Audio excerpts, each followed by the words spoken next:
There comes a moment in life when your silence is misquoted, your kindness is misinterpreted, and your words, your truth, are twisted into a weapon used against you. And you sit there, heart pounding, hands trembling, wondering how the truth became the lie. You weren't trying to hurt anyone. You weren't trying to start a war. You were simply trying to be heard, to be understood. But somehow they made you the villain in a story you never wrote. It's a brutal feeling when someone plays games with your words like they're pieces on a chessboard, moving them out of place, out of context, and out of truth. And you're left picking up pieces of a conversation that never really happened the way they claim it did. But listen to me. You are not crazy. You are not weak. You are not the problem for speaking from your heart.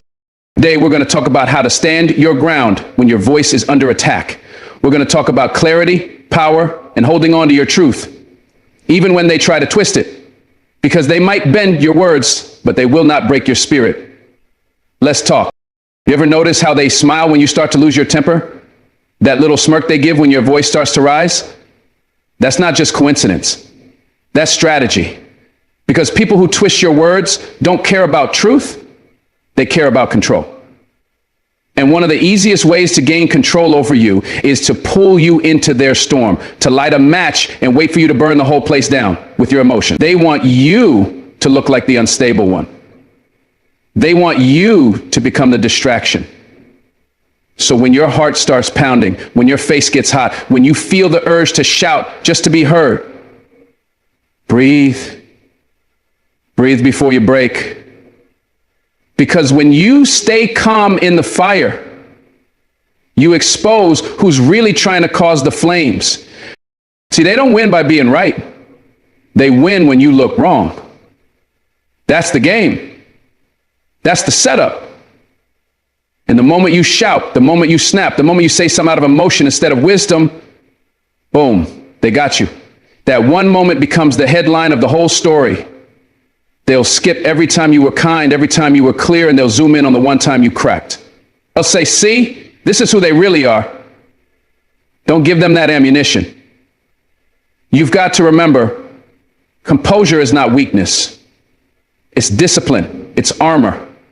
And in a world full of manipulation, your calm is your protection. Let them yell, let them accuse. You just keep your truth steady and your voice low. Stillness screams louder than chaos ever could. And I know how hard it is. When someone's lying about what you said, twisting your words to paint you in the worst light, it feels like a direct hit to your soul. It's not just disrespect, it's betrayal. Because you trusted them enough to speak, you let your guard down enough to be honest, and now they're using your own words like knives against you. Of course you want to defend yourself. Of course you want to scream, that's not what I meant. But here's the hard truth. You can't defend yourself properly when you're in emotional survival mode. You'll end up saying things you regret, and they'll use those moments to rewrite the whole story. So instead of fighting with fire, fight with poise. Let your restraint speak for you. Staying calm doesn't mean you're okay with what they did. It doesn't mean you're backing down. It means you're refusing to give them the reaction they crave. You're choosing to stay grounded in your truth instead of being dragged into a circus of lies. It takes power to pause. It takes strength to hold back your tongue. But the moment you do, you shift the power dynamic. You stop playing by their rules. They can twist your words all they want, but they can't twist your silence, your peace, your unshaken spirit. That calm presence becomes unsettling to them because they can't manipulate what they can't control. There's something powerful about a person who can be fully aware of the disrespect, fully aware of the betrayal, and still choose to move with grace. That kind of person becomes dangerous to manipulators because you're not reacting on impulse. You're responding with intention. And manipulators can't function without your chaos. Your anger fuels their narrative. Your meltdown becomes their evidence. But when you stay calm, when you don't flinch, when you don't stutter, you become unpredictable. And that unpredictability makes them nervous because now they don't know what move to make next. They've lost control of the conversation and you've gained control of your power. But let's not pretend it's easy. Let's not pretend calm comes naturally when your name is being dragged through the mud. You'll feel that lump in your throat. You'll feel your body shaking. You want to scream just to get anyone to understand your side. But real strength shows up in those moments where you could explode and you choose not to. When your silence is louder than their accusations, when your presence speaks louder than their performance. That's not suppression, that's wisdom. Because some arguments don't deserve your voice, they deserve your absence. They twist your words to get a reaction. It's a bait, it's a trap, and every time you bite, they tighten their grip on your reputation. They say things like, "Why are you getting so defensive?" Or, "See, you're always so sensitive." And then they sit back and enjoy the show while you try to clean up a mess they created. But when you stay composed, when you answer with calm precision, they start to look foolish. They expose themselves. Because their whole plan was built on chaos and you denied them that fuel, they'll stumble trying to find something to latch onto. And you'll still be standing, unshaken. You have to understand something deep here. Calmness is not about winning an argument. It's about winning your peace. It's about walking away knowing that no one had the power to pull you out of character. That's the real win. The world's loud. People are quick to judge. They don't always wait to hear the truth. So when you speak, do it with purpose, not panic. When you explain, do it with clarity, not combat. Your tone matters. Your energy matters. Keep it steady. Keep it strong. That's how you stay above the noise. Now, when people see you staying calm in the face of twisted words and misrepresentation, they might think you don't care. They might think you're weak. Let them misunderstand you, because real power doesn't beg to be understood. Real truth doesn't chase applause. It stands on its own. And when all the dust settles, when the noise dies down, people will remember how you handled yourself. Not what they said about you, but how you responded. That's your legacy. Not the rumors, not the lies, but the strength you showed when it would have been easier to snap. So the next time someone tries to twist your words, tries to gaslight you, tries to turn people against you using your own voice, don't fall for it. Don't rise to the bait. Stand still. Speak once, clearly. Then walk away if you have to. Because people who live in lies will eventually get tangled in their own web. But you've got a truth that doesn't need to be shouted to be heard. Let them twist, let them spin. You just keep walking tall with your peace intact. That's how you win the argument, by not letting it destroy your character. When someone twists your words, the natural instinct is to run after the lie. You want to fix it. You want to chase every person they spoke to. Explain yourself to every ear that heard a warped version of what you said. But here's the hard truth. Chasing every false version of your truth will exhaust your spirit and still leave you feeling misunderstood. That's why you need to stop chasing and start clarifying. Clarify once and do it with power. Do it with intention. When you speak, let your words be so grounded in clarity that they don't need to be repeated. Because when someone is committed to twisting your words, they're not misunderstanding you, they're manipulating you. And no amount of chasing will fix that. Your focus should be on planting your truth like a tree, not running after every leaf that blows in the wind. See, manipulators thrive in the confusion. They build their strength in the chaos. If you keep running after every accusation, trying to put out every little fire they start with your words, you'll burn out. Clarity isn't about defending yourself to everyone. It's about delivering your truth so clearly that it doesn't need defending. The moment you start chasing is the moment you lose the upper hand, because then you're playing their game on their field by their rules. But when you pause, ground yourself, and speak with intention, you shift the balance. You take the power back. You stop reacting and you start commanding. There's a difference between proving a point and standing in your truth. One is exhausting, the other is powerful. Sometimes the loudest response is the clearest one.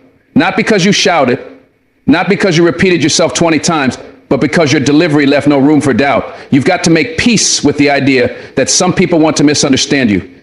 They don't twist your words because they're confused. They twist them because clarity threatens their agenda. So your job isn't to fight confusion, it's to remove it from your side. When you speak, strip away every chance for misinterpretation. Say what you mean, say it once, say it plainly. Because when you speak with crystal clear intention, You don't need to chase down every rumor. The people who are meant to understand will hear you, and the ones who want to twist will eventually tie themselves in knots. Chasing after every lie gives that person exactly what they want: your attention, your energy, your frustration. You're pouring your soul into explaining a truth to someone who already decided not to hear it. That's not strength. That's surrendering your peace for the sake of being liked, being understood, being seen as right. But let me tell you, truth doesn't beg to be believed. It doesn't run from person to person hoping for validation. It stands tall. It stays firm. And you've got to stop treating your truth like it needs permission to exist. The more you chase, the more power you give away. Clarifying is not about convincing. It's about owning your voice and letting go of the need for universal approval. Have you ever tried to explain something calmly only for the other person to twist it the second you stop talking? That's the game manipulators play. They don't just lie about what you said. They rebuild it in a way that suits them, piece by piece. So here's what you do. Stop giving them new material. Stop over-explaining. Don't give them more to twist. Instead, go back to the original statement and clarify it with calm, precise, and simple language. Then step back. If they twist it again, that's on them, not you. When you learn to stop chasing people with your explanations, you'll learn how much energy you wasted trying to fix stories that were never yours to control. Think about this. Every time you chase a twisted version of your truth, you feed the lie, you give it more breath, you give it more life. But when you stop chasing and simply clarify your position, you cut off the oxygen. Let them spin, let them talk, let them manipulate, but you hold your ground. You don't owe 20 explanations to people who never asked for the truth in the first place. And if someone comes to you confused by what they've heard, you clarify it once. That's it. And if they choose to believe the twisted version after that, that's a reflection of them, not you. Protect your energy. Clarify with strength, then walk with peace. The people who matter will feel your truth. They'll hear your tone, your heart, your meaning. You won't have to fight for their understanding. So don't waste your words on those who are already committed to the wrong version of you. Clarification is like a spotlight. It reveals what's real. And once you've turned that light on, it's not your job to chase people into the shadows where they've chosen to hide. Let your clarification be the full stop at the end of the sentence. Not a comma, not an invitation, not a plea, a period. Let that be enough. Let it stand without needing to argue it. In every room they carry your name into, there is a kind of peace that comes when you finally realize you don't have to explain yourself to stay in integrity. Clarifying is for your conscience, not for their approval. It's for your growth, not their manipulation. And once you've said what needed to be said, you don't owe anyone a follow-up performance. This isn't a debate. This isn't a campaign. It's your truth. And when you clarify with confidence, you don't just protect your peace. You build a foundation that no lie can crack. Stand on that. Speak from that. And when they try to twist you again, they'll find nothing loose enough to bend, because your words are rooted and your truth is settled. Understand this: twisted words can only survive in silence or confusion. When you shine the light of clear communication, you disarm their games. But that light doesn't need to follow them into every corner. Shine it once, shine it strong, and let it stay where it belongs, with you. Let them wander in their confusion. You've got better things to do than chase ghosts. You've got a life to live, a purpose to fulfill, and peace to protect. Clarify. Then stop. Because the more you chase, the further you drift from yourself. But the more you stand in clarity, the closer you stay to your truth. And that is where your real power lives. So the next time someone twists your words, don't run after them trying to unravel the lie. Go back to what you said. Make it clear, make it firm, and then be still. You don't need to chase down the misunderstanding. You just need to speak with such truth that it cannot be moved. People who want to believe the lie will ignore the truth no matter how loud you scream it. But the people meant to walk with you, they'll see it, they'll feel it, and they'll never need to be convinced. So speak once, clarify with courage, and then let the storm pass around you. You are not here to chase, you are here to lead. And leaders don't run after confusion. They stand in truth. They stand in strength. And so will you. When you speak facts, not feelings, you step into a power most people never realize they have. See, feelings are fleeting. They change with time, mood, circumstances, and even how much sleep you got the night before. But facts are rooted, they're steady. They don't shift based on who's listening or how they feel about it. When you walk into a conversation or confrontation based purely on how you feel, it can be dismissed. People will say that's just your opinion or you're overreacting, and they'll shut you down before you even make your point. But when you speak from facts, you give them something undeniable. Something that has weight. People can argue with opinions all day long, but the moment you lay out truth, you shift the dynamic. You stop feeding emotion and start commanding attention. And that doesn't mean you're cold or unfeeling. It means you're focused. It means you're driven by what's real, not by what's reactive. When you remove emotion from the equation and stand on facts, you protect your credibility. You don't sound like someone who's just venting. You sound like someone who came with receipts.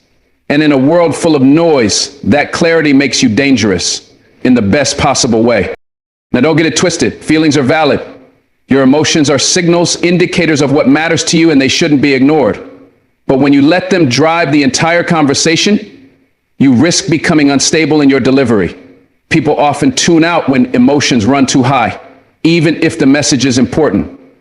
That's why channeling those feelings through facts is key. You want to be heard, not dismissed. You want to be respected, not pitied. Speaking facts doesn't mean you don't feel anything. It means you've taken the time to sit with your emotions, understand them, and translate them into something concrete. That's discipline. That's control. That's emotional maturity. Imagine calling someone out and instead of saying, I feel like you don't care about me, you say, over the last 3 months, you've canceled every plan we made and never followed up. That's a pattern, not a feeling. That hits different. That hits hard. Because now it's not just your interpretation, it's evidence. It's something that forces them to look at their behavior rather than argue with your emotions. That's how you command respect. That's how you change the conversation. That's how you stop explaining yourself and start establishing your standards.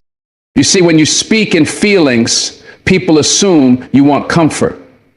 They assume you're looking for validation or reassurance. But when you speak in facts, people realize you're not looking for comfort, you're looking for accountability. That changes everything. You stop being perceived as needy or emotional and start being seen as someone who's observant and intentional. People start watching their behavior around you because they know you're paying attention. You're not just reacting to how something makes you feel. You're measuring actions, tracking patterns, and responding with clarity.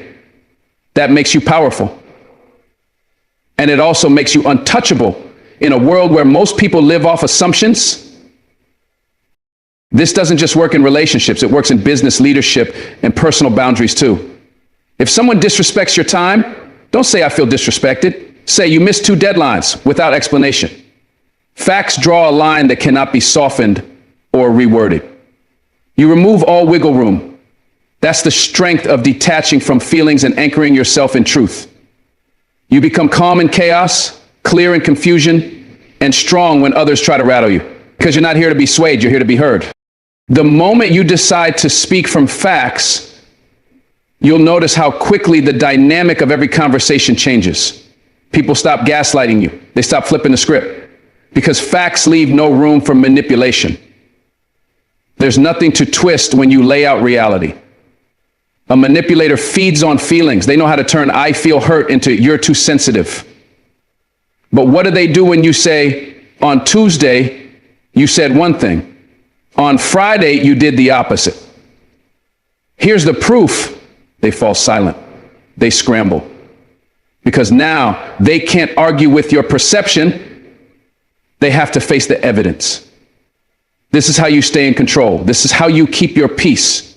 You stop handing your power to people who thrive on emotional confusion. Instead, you give them facts so sharp they cut through every excuse. You're not here to beg someone to care. You're here to show them what happened. And when people see you're grounded in facts, they approach you differently. They know you're not someone they can spin. You're not someone they can distract with emotional manipulation. You came ready. You came prepared. And that presence, calm, clear, factual, is something they can't ignore. It's tempting to lead with emotion, especially when you're passionate about something. But if your goal is to be effective, not just expressive, then you've got to structure your delivery. Feelings can be messy, chaotic, and all over the place. But facts are organized. They help you deliver a message in a way that's digestible, no matter how uncomfortable it is. And when people can follow your logic, they're more likely to hear your truth. They may not agree, but they'll understand. That's progress. That's growth. You don't want to be known as the person who always feels some type of way. You want to be known as someone who sees what's happening and isn't afraid to say it. That makes you reliable, that makes you respected, and most importantly, that makes your voice a force. Every time you speak in facts, you train yourself to think critically and communicate clearly. You become more than emotional. You become effective. And in this world, effectiveness speaks louder than outrage. It's not about suppressing your emotions. It's about mastering them. You use your feelings to detect the problem, and then you use your facts to solve it. That's emotional intelligence at its highest level. There's also a sense of personal peace that comes when you know you're speaking from facts. You no longer carry the weight of trying to convince people with your emotions. You say what needs to be said and let the truth do the work. There's no need to yell, no need to beg, no need to repeat yourself 20 times. You lay the truth on the table and walk away. That kind of confidence can't be faked. It comes from knowing you're not reacting, you're responding. You're not spiraling, you're standing. You've taken time to understand the situation and present it in a way that no one can deny. That keeps your power intact, it keeps your energy protected, and it keeps your message clear. You won't get caught in emotional loops, repeating the same frustrations over and over. You've already said it. You've already proven it. You've already made your point. And from there, you move forward. Speaking facts gives you a solid ground to walk on when everything else feels shaky. It gives you clarity in moments that are otherwise fogged by feelings. And once you feel that stability, you'll never want to go back to emotional guessing games again. It also teaches people how to approach you. When you speak with facts, you signal to others that they need to come correct. You're not someone who tolerates vague excuses or emotional baiting. You're someone who values accountability, precision, and truth. And people notice that. They may not say it out loud, but they'll adjust. They'll become more careful with their words. They'll start double checking their stories. Why? Because they know you're not the one to try nonsense on. You've got too much awareness, too much evidence, too much discipline. And that earns respect even in silence. You don't have to flex. You don't have to be loud. Your clarity does the heavy lifting for you. And eventually your reputation will speak louder than your emotions ever could. People will know you're not someone who jumps to conclusions, but you're also not someone who lets things slide. You move from a place of wisdom, not impulse. That's a rare energy, and it attracts the right people while repelling the ones who can't handle accountability. And that's exactly what you want. You want to be surrounded by people who speak in truth, not in manipulation. When you stop speaking from feelings and start speaking from facts, you also improve your self-perception. You begin to trust yourself more. You don't second guess what you saw or what you know to be true. You don't gaslight yourself into thinking you're overreacting. You start to build confidence in your ability to observe, analyze, and speak with precision. That's an internal shift that nobody can take from you. Because now you're not just emotionally aware, you're logically sound. You start recognizing patterns faster. You start identifying red flags sooner. And when you confront someone, you don't feel nervous or anxious. You feel ready. You don't walk into that conversation hoping for understanding. You walk in knowing that you're bringing truth, whether they accept it or not. That inner clarity bleeds into every part of your life. You start making better decisions. You start cutting off what no longer serves you with no guilt. Because now your choices are backed by evidence, not emotion. You stop staying in situations out of fear, and you start moving based on facts. That's how you gain control over your life. That's how you reclaim your voice in a world that often tries to silence it with confusion. Even when the facts hurt, they still serve you better than comforting emotions ever could. Because facts lead you to action. They wake you up. They don't sugarcoat reality. They sharpen it. And in that sharpness, you find direction. Emotion might keep you stuck in a cycle, wondering, questioning, hoping. But facts will show you exactly what needs to change. And once you see it clearly, you can't unsee it. That's where transformation begins. When you stop saying, I feel disrespected, and start saying, you've lied to me 3 times in 2 weeks, you're no longer in the emotional weeds. You're in the clarity that brings change. It may be painful, but it's honest. And honesty will always move you forward faster than wishful thinking ever could. That's why speaking facts isn't about being cold. It's about being clear. You care enough about yourself to deal in truth, not illusions. And that commitment to clarity builds strength that no emotional roller coaster can compete with. You're not just surviving situations anymore. You're understanding them, confronting them, and rising above them. Because your voice isn't just an outlet, it's a tool of awareness, a tool of leadership, a tool of undeniable truth. The world doesn't need more people who speak emotionally without thinking. It needs more people who think, feel, and then speak with purpose. That's what speaking facts is all about. It's not the absence of emotion, it's the alignment of emotion with truth. You still feel deeply, but you don't lead with it. You sit with it, you understand it, and you let it guide you toward the facts. That's wisdom. That's power.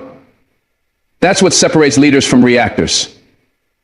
When you speak facts, your voice cuts through noise. It commands attention, not by volume, but by substance. It doesn't just express pain, it exposes truth. And that's what makes it so powerful. People may ignore your feelings, but they can't ignore your facts. And once you master that, you become unstoppable, not because you're the loudest in the room, but because you're the clearest. Not because you're the most emotional, but because you're the most grounded. And in this chaotic world, clarity is the sharpest weapon you can carry. Use it wisely. Speak facts, not feelings. And watch how everything changes. When you see something wrong, something twisted, something manipulative, you have a responsibility to call it out. Not because you want to stir the pot, but because if you don't, the lie gains power. Yet, in a world where everyone takes everything personally, the challenge isn't just identifying the twist, it's addressing it without attacking the person behind it. This is where true strength of character comes in. You must learn to separate the action from the individual, the twist from the identity. You are not labeling them as evil. You are pointing out behavior that needs to be corrected. This is hard. It takes restraint, emotional intelligence, and a deep understanding of yourself and your purpose. Most people either stay silent to keep the peace or explode and create a war.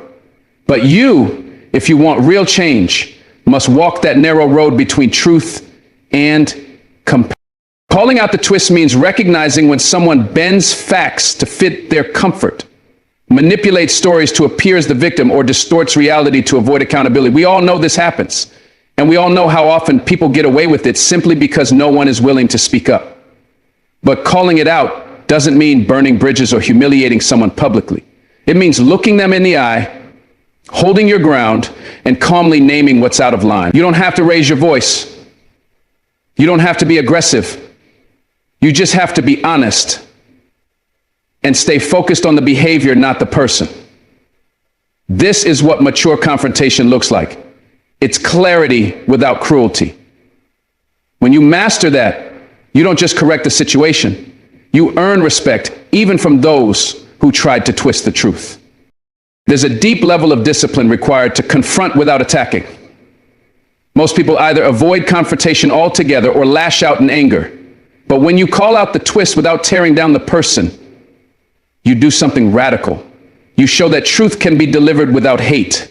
You prove that holding someone accountable isn't the same as hating them.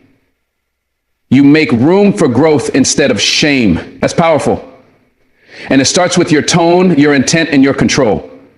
Don't let your emotions hijack the mission. Stay grounded in the facts. Speak from a place of clarity, not vengeance. The moment you make it personal, you lose your credibility. The moment you make it about who they are instead of what they did, you lose the point. Let your words be sharp enough to cut through the lie, but never sharp enough to wound the soul. There's a line between being bold and being brutal, and most people cross it without realizing. They confuse confrontation with condemnation. But that's not what this is about. You're not trying to win an argument. You're not trying to humiliate someone into submission. You're standing for what's right while preserving the dignity of both parties. You're separating truth from ego. And to do that, you need awareness. Ask yourself, am I speaking to correct or am I speaking to control? Am I calling this out to serve the truth or to serve my pride? Be honest, because when your heart is clean, your confrontation becomes medicine, not poison. You don't have to scream to be strong. You don't have to insult to be impactful. You can be calm and still be fierce. That's where real power lives, in restraint, not rage. The twist often hides behind emotion, deflection, or manipulation. It plays the victim. It dodges responsibility.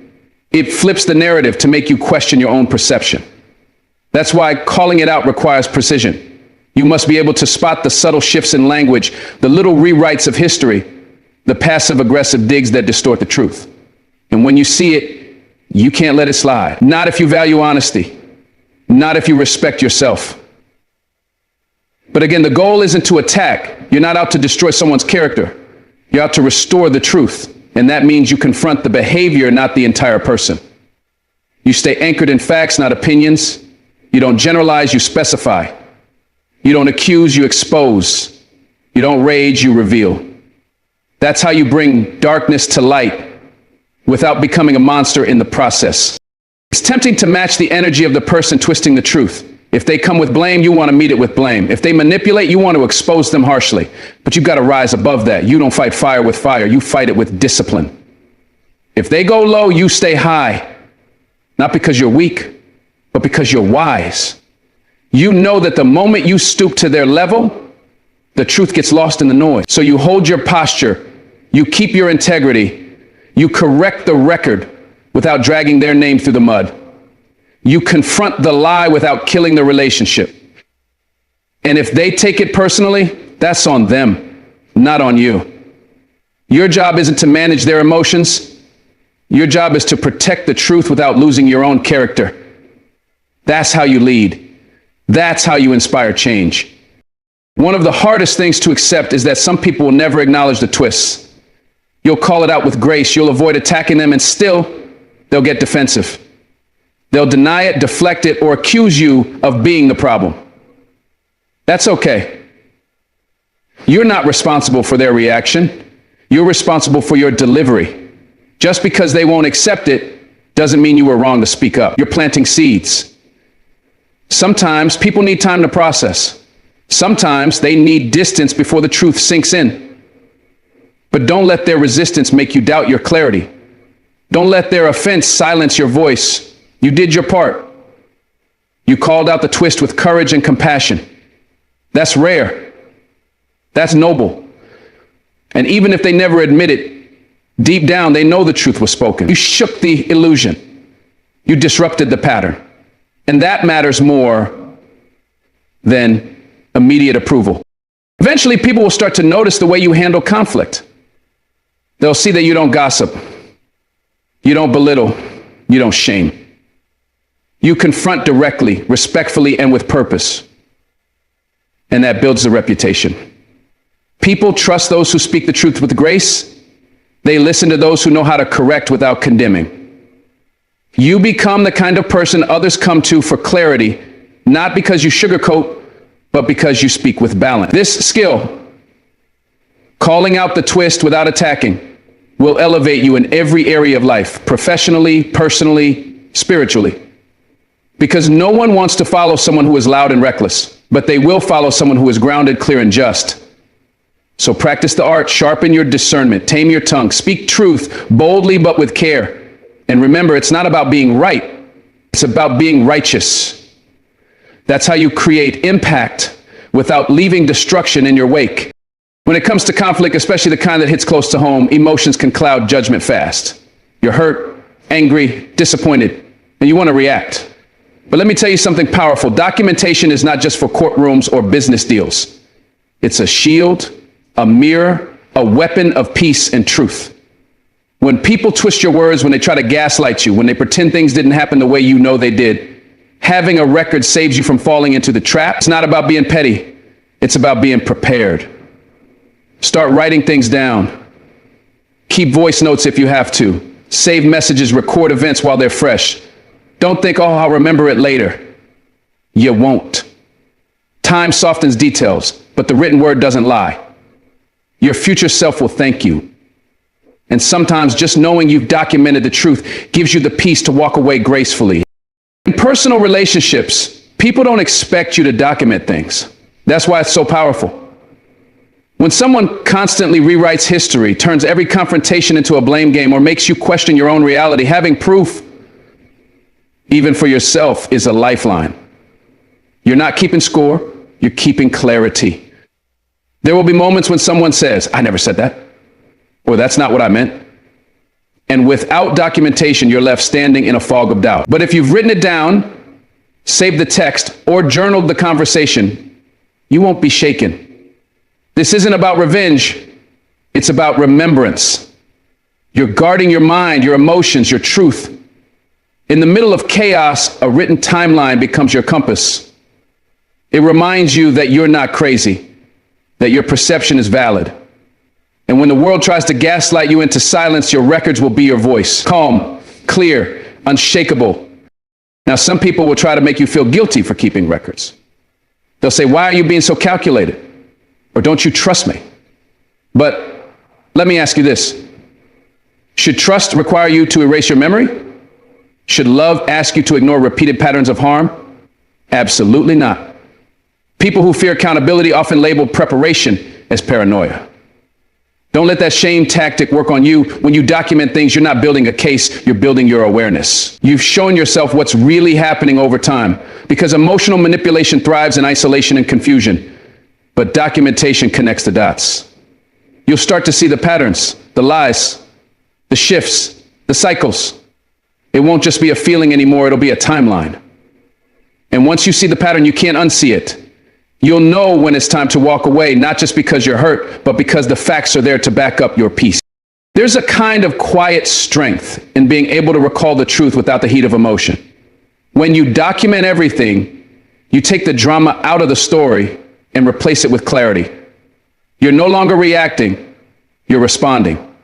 Imagine someone confronting you, twisting what happened, trying to play the victim. You don't need to argue. You simply refer back to the facts. You stay grounded. That's what documentation gives you, emotional stability in the face of emotional chaos. You don't have to prove yourself to anyone.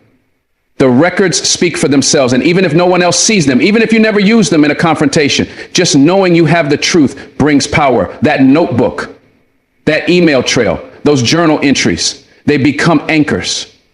Anchors in a storm of confusion. Anchors that keep your truth intact when others try to tear it apart. You're not keeping receipts out of spite. You're keeping your sanity.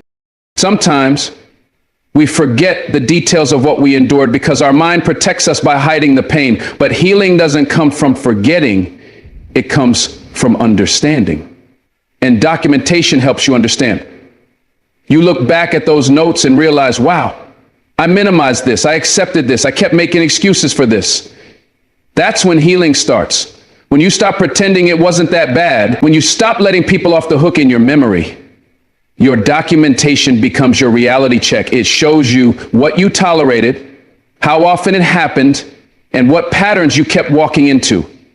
That's not weakness, that's wisdom. That's how you grow. That's how you stop the cycle, not by blaming yourself, but by being honest with yourself. Your journal, your screenshots, your emails, they're not weapons for war, they're tools for awakening. They help you see things for what they were, not just how you wanted them to be. You might think, but it feels wrong to document something against someone I love. That's natural. Loyalty and love make us hesitate. But let me ask you this, do they love you enough to be accountable for how they treat you? Because love without accountability isn't love, it's control. And if someone truly values the relationship, your record of truth shouldn't scare them. It should inspire them to grow. On the other hand, if they get angry at your documentation, maybe it's because they know they've been caught in patterns they don't want to own. That's not your fault. You're not documenting out of malice. You're protecting yourself from emotional harm. You're building a case for your healing. And sometimes that means having evidence, not to punish, but to protect. To help you recognize when it's time to stop fighting for someone who won't even fight for the truth. That's not betrayal. That's self-preservation. The more emotionally close someone is to you, the more dangerous it can be when they twist reality. Because they know your heart. They know your vulnerabilities. They know exactly how to make you doubt yourself. That's why documentation is even more crucial in personal relationships. It levels the field. It helps you detach emotionally just enough to see clearly. If you write it down, if you track the timeline, if you save what was said, then you have a mirror to reflect the truth. And that mirror doesn't lie, it doesn't sugarcoat, it doesn't manipulate, it shows you exactly how many times the same thing happened. And when your heart tries to justify staying, your record reminds you why you left. It protects you from going back into cycles that nearly broke you. And most importantly, it gives you the strength to hold your boundaries, not with anger, but with evidence and peace. You don't need to tell them you're documenting things. You don't need to announce it like a threat. This isn't a game. It's a practice of self-respect. You're building a record not to destroy them, but to protect yourself from being destroyed emotionally. Because some people are so good at playing innocent, so skilled at flipping the narrative, that you'll start to question your own heart. And when that happens, your records become your rescue. Your truth, your memory, your boundaries, all supported by proof. And when they try to paint you as irrational, oversensitive, or forgetful, you won't be shaken. You'll know the truth because you wrote it down when it was raw. You saw the moment as it was, not as they want to rewrite it. That's why you document, so you can live in truth even when others try to bury it, so you can move forward without carrying the weight of confusion. That's strength. That's wisdom. That's how you rise. Sometimes the most powerful thing you can do is walk away. It may not feel like strength in the moment. It may feel like defeat, like giving up. But walking away is not weakness. It's wisdom. It's knowing that your energy, your heart, and your peace are too valuable to waste on people, places, or situations that no longer nourish your soul. So many of us stay too long in toxic environments, hoping things will change, hoping people will see our worth. But what ends up happening is we lose ourselves trying to make things work that were never meant to last. You were not created to constantly fight for love, respect, or peace. You were made to thrive, not survive. When a situation repeatedly robs you of your joy, that's your signal. That's the moment to recognize the cost of staying and the value of leaving. And nothing, absolutely nothing, is worth your peace. There will be people who tell you to keep trying, to hold on, to push through the discomfort, because nothing worth having comes easy. And while perseverance is often noble, there's a fine line between persistence and self-betrayal. You can't keep watering a relationship, a job, or a dream that's been dead for years and expect it to blossom. Walking away isn't quitting. It's choosing you. It's choosing to stop begging for the bare minimum. It's choosing not to stay in places where you constantly have to shrink yourself to be accepted. When you've done your part, when you've given your all, and the return is still pain, confusion, or disrespect, you owe it to yourself to walk. Your peace isn't just some luxury, it's your foundation. And if anything consistently shakes that, it doesn't deserve access to you. Not everything broken can be fixed. Not everything painful is part of growth. Sometimes it's just toxic. You don't need permission to walk away. You don't need a final argument, a perfect explanation, or a dramatic ending to validate your decision. Sometimes peace begins with silence. You just stop showing up for the drama, for the chaos, for the conversations that always end in you questioning your worth. You start realizing that closure isn't something they give you, something you give yourself. You close the door gently, quietly, and walk into your own healing. No grand declarations, no explanations that fall on deaf ears. Just a calm decision to choose yourself this time. And the world may not understand. Some may call you selfish, some may guilt you into believing you abandoned something too soon. But only you know the weight you carried. Only you know how hard you tried. When your spirit is tired and your heart is heavy, that's all the confirmation you need. Peace becomes the loudest reason of all. It's not easy walking away from people you love or from environments you once prayed to be a part of. The heart holds on longer than it should because it remembers the good times, the laughter, the potential. But potential can no longer be a reason to stay. You cannot live on hope alone. You cannot thrive in relationships that only exist in the best case scenario of your imagination. The longer you stay tied to something that hurts you, the more you lose touch with your own needs, your own voice. And eventually you forget what peace even feels like. You wake up anxious, go to bed drained, and spend your days trying to survive instead of live. That's not a life. That's a slow surrender. You were not made to constantly justify your presence. The moment you feel like you're begging for love, begging for clarity, or begging for respect, you're already giving too much of yourself. Sometimes you stay because of fear. Fear of the unknown, fear of being alone, fear that maybe this is the best you'll ever have. That fear is a liar. It whispers that you'll be empty without them, that your future without this job or this friendship is uncertain. And it's right, your future is uncertain, but it's also full of possibilities. Peace doesn't come from certainty. It comes from alignment, and you'll never find alignment in a place that demands your silence, your compliance, or your pain. The discomfort of walking away is temporary. The regret of staying too long, that can last years. The bravest thing you'll ever do is choose uncertainty over continued pain. The peace that waits on the other side of that decision is deeper than any temporary comfort you think you're holding on to. You are not walking away into emptiness. You're walking away into clarity, into wholeness, into a version of yourself that knows her worth. When you finally walk away, you'll realize how heavy it all was. The constant emotional labor, the overthinking, the justifications, the cycles of conflict and apology. When you leave, you'll start to breathe again. You'll remember what it feels like to laugh without guilt, to sleep without anxiety, to live without walking on eggshells. That's what peace gives you. It returns you to yourself. And the beautiful part is you won't need to announce your healing. It will show in how you move, how you speak, and how you protect your energy. Peace doesn't need to be broadcasted. It just radiates. And the people who were used to you being broken, dependent, or small, they may not recognize you anymore.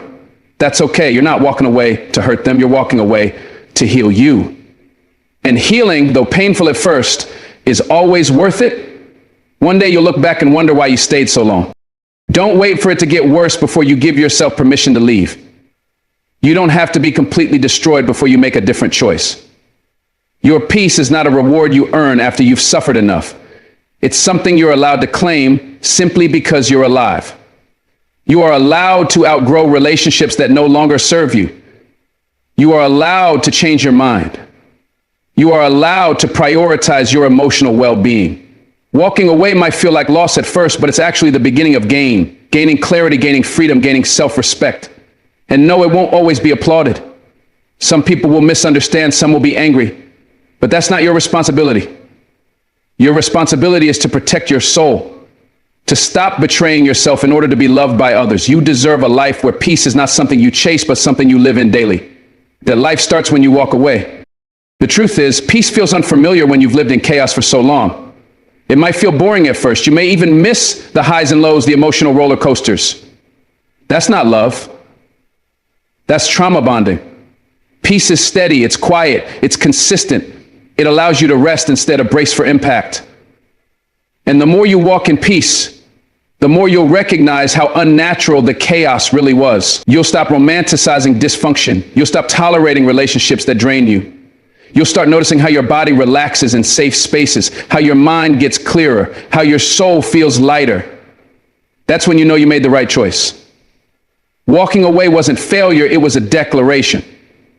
A statement to the world and to yourself that you will no longer settle for pain disguised as love. You'll no longer participate in your own suffering. You chose peace. And that choice will lead you to a life that finally feels like home. When you've been in the fire too long, peace can feel like a foreign land. But let me tell you something from the bottom of my heart. Peace is your home. It's where your soul breathes again. Life will always test you. People will twist your words, challenge your truth, and try to keep you in places that no longer align with your spirit. But you must learn that your voice matters, your boundaries are valid, and your peace is priceless. There comes a moment when arguing isn't worth it anymore. When trying to prove your point to someone committed to misunderstanding you only drains your spirit. That's when you rise above the noise. That's when you stop explaining yourself to those who only listen to respond, not understand. You speak truth without venom. You call out the manipulation without becoming part of the chaos. And when it becomes clear they don't care to hear your heart, you protect it by walking away. Not all battles are meant to be fought. Some are meant to be walked away from. Your dignity is not measured by how long you endure dysfunction, but by how boldly you choose your peace.